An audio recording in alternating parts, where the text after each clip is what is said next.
মাননীয় সদস্য সাগুপ্তা ইয়াসমিন 172 মুন্সিগঞ্জ 2, আপনার নির্ধারিত সময় 5 মিনিট। 5 মিনিট। বিসমিল্লাহির রহমানির রহিম। ধন্যবাদ মাননীয় স্পিকার। সুখী, সমৃদ্ধ, উন্নত এবং স্মার্ট বাংলাদেশ করার অঙ্গীকার নিয়ে 2024 এবং 25-এর বাজেট এই মহান জাতীয় সংসদে উপস্থাপন করা হয়েছে। বাজেটে ভাষণ দেওয়ার বাজেট সম্বন্ধে বলার আগে আমি গভীর শ্রদ্ধার সঙ্গে স্মরণ করি সর্বকালের সর্বশ্রেষ্ঠ বাঙালি, জাতির পিতা, বাঙালির রাখাল রাজা বঙ্গবন্ধু শেখ মুজিবুর রহমান। 30 লক্ষ শহীদ যাদের জীবনের বিনিময়ে স্বাধীনতা, 2 লক্ষ মা বোন যারা সম্ভ্রম হারিয়েছেন স্বাধীনতার সময়। 1975 সালের কালো রাত্রে বঙ্গমাতা সহ যারা জীবন হারিয়েছেন, শহীদ হয়েছেন, নৃশংসতম রাজনৈতিক হত্যাকাণ্ডের শিকার হয়েছেন, তাদের সকলকে শ্রদ্ধার সঙ্গে স্মরণ করি। 3রা নভেম্বর জেল হত্যায় 4 জন জাতীয় নেতা, তাদেরকে সম্মানের সাথে স্মরণ করি। মাননীয় স্পিকার, আজকে 24শে জুন, গতকাল ছিল 23শে জুন। 23শে জুন গণতান্ত্রিকভাবে প্রতিষ্ঠিত পৃথিবীর অন্যতম প্রাচীন রাজনৈতিক সংগঠন বাংলাদেশ আওয়ামী লীগের 75তম প্রতিষ্ঠা বার্ষিকী। বাঙালির ইতিহাস, বাংলার ইতিহাস, বাঙালির অর্জন সবকিছুই আওয়ামী লীগের ইতিহাস। আওয়ামী লীগের ইতিহাসই বাঙালির ইতিহাস। মাননীয় স্পিকার, বঙ্গবন্ধু যদি দেশ স্বাধীন করে না যেত, তাইলে বাঙালিরাই বাঙালিদের বাজেট আজকে মহান জাতীয় সংসদে উপস্থাপন করতে পারত না। আমাদের বাজেট আজকে পশ্চিম পাকিস্তানিরা দিত যদি বঙ্গবন্ধু দেশ স্বাধীন করে না যেত। আমরা কৃতজ্ঞচিত্তে বঙ্গবন্ধুকে স্মরণ করি। মাননীয় স্পিকার, আমাদের এই প্রিয় বাংলাদেশ, এই বাংলাদেশকে বঞ্চনার থেকে রক্ষা করার জন্যই বঙ্গবন্ধু দিনের পর দিন স্বাধীনতার জন্য বাঙালিকে রেডি করেছিলেন। ভাষার অধিকার এবং স্বাধীনতা অর্জন, ভোট এবং ভাতের অধিকার এবং গণতান্ত্রিক অধিকার সবকিছুই ফিরিয়ে এনেছে আওয়ামী লীগ। আওয়ামী লীগের ইতিহাস সব ত্যাগের ইতিহাস। আওয়ামী লীগের ভিত্তি হল জনসমর্থন, ত্যাগের মহিমায় উদ্ভাসিত আওয়ামী লীগের ইতিহাস। শত ষড়যন্ত্র মোকাবেলা করেই আওয়ামী লীগ টিকে আছে, টিকে থাকবে ইনশাআল্লাহ। 75-এ বঙ্গবন্ধুকে হত্যা করে ওরা ভেবেছিল যে এইখানেই শেষ, কিন্তু 1981 সালে জাতির পিতার সুযোগ্য কন্যা জননেত্রী শত ফুল ফুটিয়ে বাংলাদেশের মাটিতে পা রাখেন। ওইটাই ওনার যাত্রা শুরু হলো। উনি নিরলস পরিশ্রম করে সাহসের সাথে এবং দেশপ্রেমের সাথে, সততার সাথে, নিষ্ঠার সাথে উনি বাংলাদেশের মানুষের দুঃখ দূর করে ভিখারি নামে পরিচিত বাঙালি জাতিকে উনি এমন সুন্দর জায়গায় এনেছে।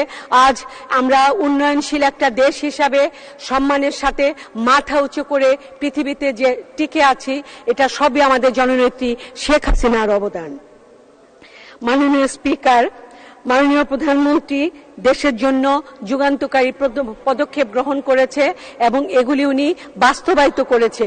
এই জন্যই সারা পৃথিবীতে আমরা উন্নয়নের রোল মডেল হিসাবে পরিচিত লাভ করেছি।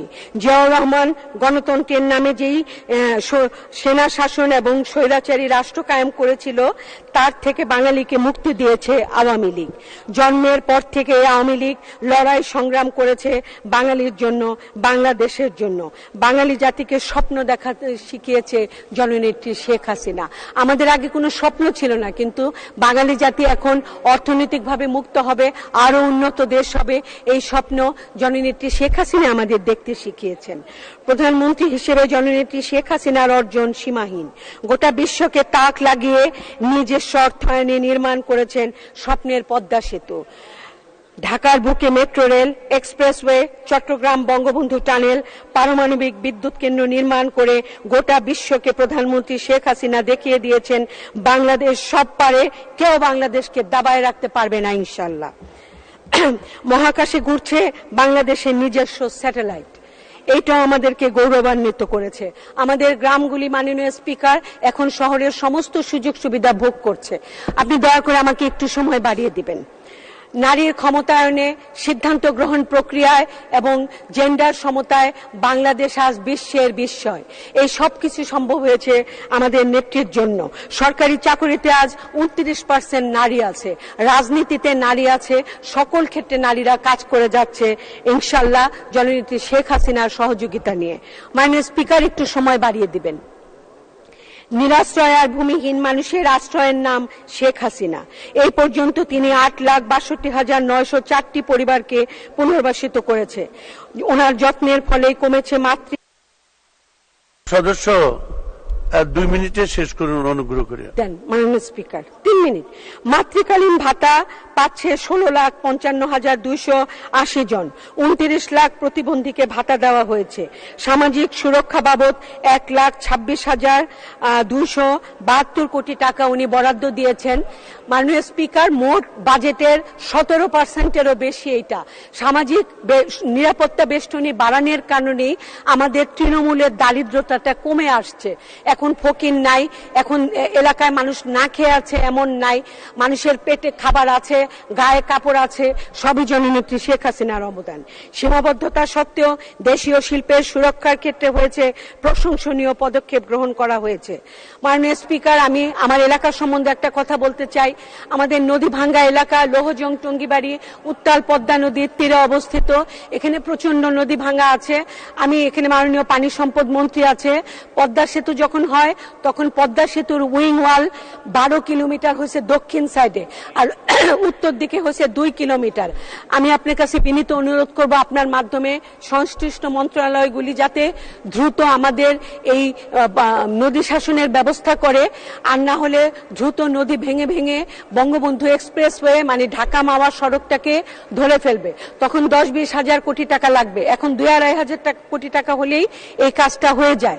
মাননীয় পানি সম্পদ মন্ত্রী এখানে আছেন, আমি ওনার কাছে বিনীত অনুরোধ করব। মাননীয় স্পিকার, আর আমাদের এলাকায় অপরিকল্পিতভাবে বালু উত্তোলন যেন বন্ধ হয়, এটা আমি অনুরোধ করব। বাজেট পরিকল্পনায় মুদ্রাস্ফীতি নিয়ন্ত্রণ, রপ্তানি পণ্যের বৈচিত্র্যকরণ, কর্মসংস্থান সৃষ্টি এবং প্রান্তিক মানুষের সুযোগ সুবিধা বৃদ্ধির অগ্রাধিকার দেওয়া হয়েছে, তার জন্য ধন্যবাদ জানাই। মাননীয় স্পিকার, জনমানুষের নেত্রী দেশরত্ন শেখ হাসিনার সাহসী এবং গতিশীল উন্নয়ন কৌশলে 2041 শেষ করুন। স্মার্ট বাংলাদেশ বিনির্মাণের স্বপ্ন পূরণ করে আমরা এগিয়ে যাব, আমরা এগিয়ে যাচ্ছি। অপার সম্ভাবনার বাংলাদেশ আগামীর পথে ইনশাল্লাহ এগিয়ে যাচ্ছে বিএনপির সমস্ত ষড়যন্ত্রকে মোকাবেলা করে। মাননীয় স্পিকার, এরা কখনো সংসদ নির্বাচনে আসতে চায় না। গত জাতীয় নির্বাচন এত সুন্দর হয়েছে, সারা পৃথিবীতে প্রশংসিত হয়েছে। সেই নির্বাচনের আগেও তারা 48 ঘন্টা হরতাল দিয়েছে। তার আগেও তারা নির্বাচন বন্ধ করার জন্য ট্রেন পুরাইছে, বাস পুরাইছে, মানুষকে পুরায় মারছে, পবিত্র কোরআন শরীফ পুরাইছে।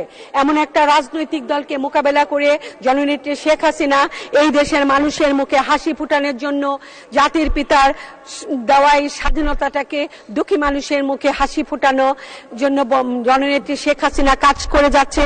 আসুন দলমত নির্বিশেষে সকলে মিলে জননেত্রী শেখ হাসিনার হাতকে শক্তিশালী করি এবং সোনার বাংলা গড়ার কাজে ওনার পাশে থাকি। আমরা সকলে ভালো থাকেন, সুস্থ থাকেন।